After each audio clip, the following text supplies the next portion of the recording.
হয়, নিশ্চিতভাৱে লোকসভা নিৰ্বাচন সমাগত আৰু লোকসভা নিৰ্বাচনৰ প্ৰাকখনত দেখিবলৈ পোৱা গৈছে যে প্ৰতিটো ৰাজনৈতিক দলে ইতিমধ্যে ৰণকৌশলৰ লগতে নিৰ্বাচনী প্ৰচাৰ চলা দেখিবলৈ পোৱা গৈছে। আৰু বিশেষকৈ ক'ব লাগিব এই মুহূৰ্তত অসমৰ 24টা লোকসভা সমষ্টিৰ অন্যতম সমষ্টি হ'ল ধুবুৰী লোকসভা সমষ্টি, 2 নং লোকসভা সমষ্টি ধুবুৰী। আৰু ধুবুৰীত এইবুলি দেখিবলৈ পোৱা গৈছে যে বদৰুদ্দিন আজমলৰ বিৰুদ্ধে কংগ্ৰেছ দলে বিশেষকৈ 5বাৰকৈ বিধায়ক হোৱা চামগুৰি সমষ্টিৰ বিধায়ক ৰকিবুল হুছেইনক প্ৰক্ষেপিত কৰিছে।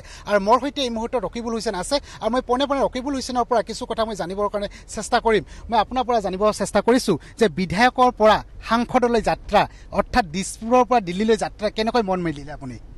নমস্কাৰ, মই প্ৰতিদিন টাইমক ধন্যবাদ জনাইছোঁ যে নিৰ্বাচনী প্ৰচাৰ চলাই থকা অৱস্থাতে আপোনালোকে মোৰ পৰা এই ইণ্টাৰভিউ লৈছে। তাৰ বাবে মই আপোনালোক আৰু আপোনালোকৰ গোটেই পৰিয়ালবৰ্গক মই ধন্যবাদ আৰু কৃতজ্ঞতা জ্ঞাপন কৰিছোঁ। আমাৰ দলত আমাৰ ইচ্ছা অনিচ্ছাৰ ওপৰত নিৰ্ভৰ নকৰে। চিন্তা কৰা আমাৰ লোকসকল অল ইণ্ডিয়া কংগ্ৰেছ কমিটিয়ে। অল ইণ্ডিয়া কংগ্ৰেছ কমিটিয়ে গোটেই ভাৰতবৰ্ষত সমীক্ষা চলাইছিল। এই সমীক্ষাত দেখা গ'ল যে ধুবুৰী সমষ্টিত বদৰুদ্দিন আজমল ডাঙৰীয়া হিমন্ত বিশ্ব শৰ্মাৰ লগত যি সম্বন্ধ ৰাখিছে তাৰ বাবে ৰাইজে বেয়া পাইছে। আৰু সেই ক্ষেত্ৰত তেওঁলোকে যেতিয়া বিভিন্ন নামেৰে সমীক্ষা কৰিলে তেতিয়া দেখা গ'ল যে 100ৰ ভিতৰত 68% মোৰ নামটোক সমৰ্থন কৰিছে, মই হ'লে জিকিম বুলি কৈছে।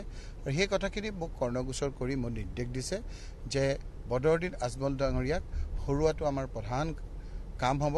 কাৰণ হিমন্ত বিশ্ব শৰ্মা ডাঙৰীয়াক মুখ্যমন্ত্ৰীৰ পৰা আঁতৰাবলৈ হ'লে বদৰুদ্দিন আজমল ডাঙৰীয়াৰ UDF ৰাজনৈতিকভাৱে শেষ হ'ব লাগিব। যেতিয়ালৈকে UDF থাকিব তেতিয়ালৈকে হিমন্ত বিশ্ব শৰ্মাৰ নিষ্কণ্টক হৈ থাকিব।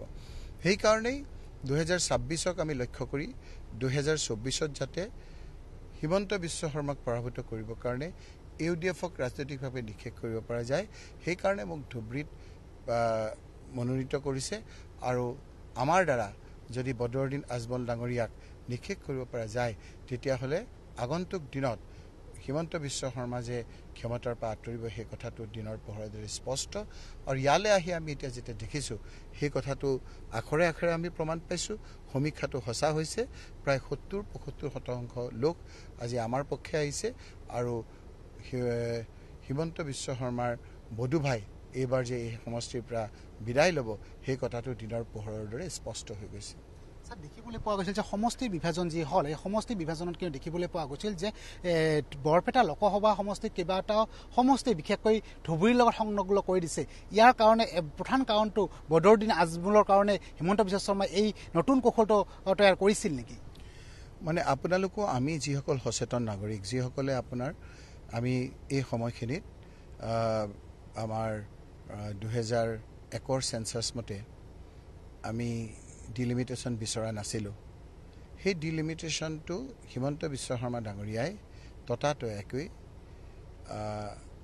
বহু ক্ষেত্ৰত অসাংবিধানিকভাৱে ইলেকশ্যন কমিশ্যনৰ লগত লগ খাই ডিলিমিটেশ্যন কৰিলে।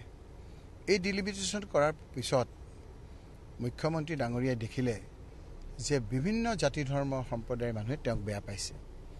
যেতিয়া আপোনালোকে দেখিলে যে আহোম সম্প্ৰদায়ৰ লোকসকলে তেওঁক বেয়া পাইছে,